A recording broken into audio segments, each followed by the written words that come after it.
than how this broken.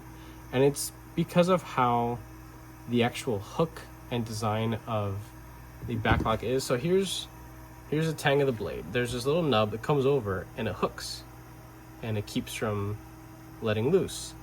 But once you depress that backlock and the hook moves outwards, then it allows the blade to move.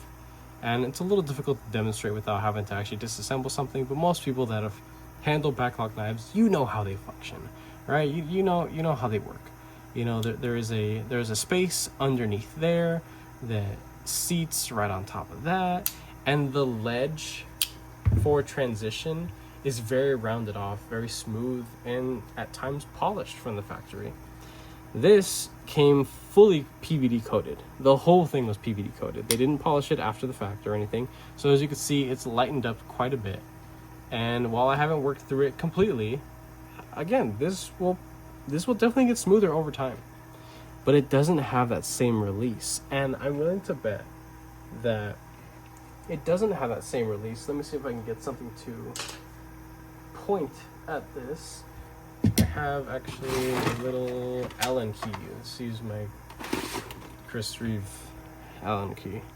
So even this might be a little bit too big, but if you look down in here, there's this hook on the tang of the blade.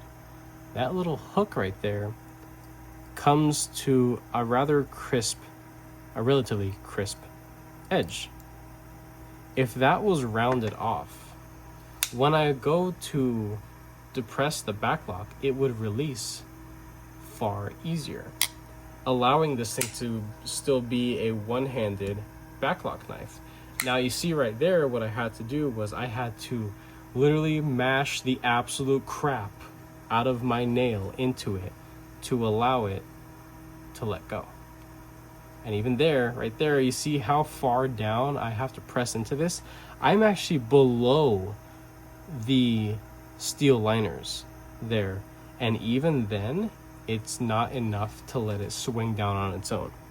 So that immediately, again, my nails have been cut, they're pretty damn short to do that even casually, and not even to treat this thing like a toy, like, oh, I'm over here complaining about wanting a fidget toy.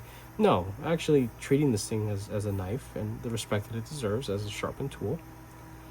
But I want the disengagement of this thing to be very easily